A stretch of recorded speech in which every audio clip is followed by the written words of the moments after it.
Now then, what has happened here is that by being aware of being aware, being able to represent what goes on fundamentally in terms of a system of symbols, such as words, such as numbers, you put, as it were, two lives together at once, one representing the other. The symbols representing the reality, the money representing the wealth. And if you don't realize that the symbol is really secondary, it doesn't have the same value. You know, people go to the supermarket and they get a whole cartload of goodies and they drive it through, and then the clerk fixes up the counter and this long tape comes out. And you say, $30, please. And everybody feels depressed.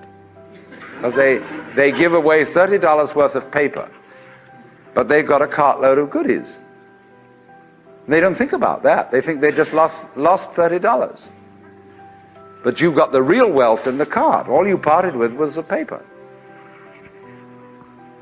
Because the paper in our system becomes more valuable than the wealth. It represents power, potentiality, whereas the wealth, you think, oh well, that's just necessary. You've got to eat. Well, I mean, that's to be really mixed up. So then, if you awaken from this illusion, and you understand that black implies white, self implies other, life implies death, or shall I say, death implies life.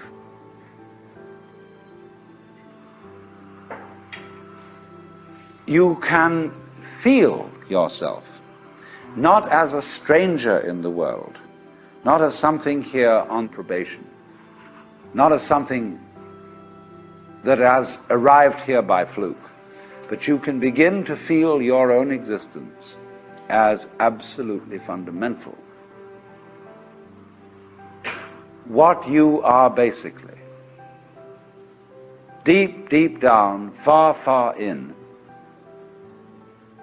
is simply the fabric and structure of existence itself. Because if you play life on the supposition that you're a helpless little puppet that got involved, or if you play it on the supposition that it's a frightful, serious risk and that we really ought to do something about it and so on, it's a drag.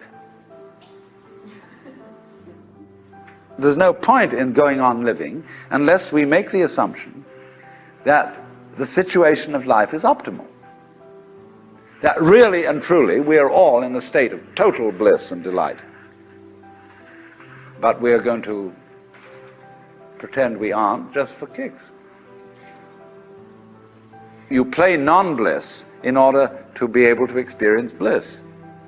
And you can go as far out as non-bliss as you want to go. And when you wake up, it'll be great. You know, you can slam yourself on the head with a hammer because it's so nice when you stop. And it makes you realize, you see, how great things are when you forget that that's the way it is. And that's just like black and white. You don't know black unless you know white. You don't know white unless you know black. This is simply fundamental. So then, here's the drama. My metaphysics, let me be perfectly frank with you, are that there is the central self. You can call it God, you can call it anything you like. And it's all of us. It's playing all the parts of all beings whatsoever, everywhere and anywhere. And it's playing the game of hide and seek with itself. It gets lost, it gets involved in the farthest out adventures, but in the end, it always wakes up and comes back to itself. And when you're ready to wake up, you're going to wake up. And if you're not ready, you're going to stay pretending that you're just a little, poor little me. And since you're all here and engaged in this sort of inquiry and listening to this sort of lecture, I assume that you're all on the process of waking up. Or else you're teasing yourselves with some kind of flirtation with waking up, which you're not serious about. But I assume maybe you are, not serious but sincere, that you are ready to wake up.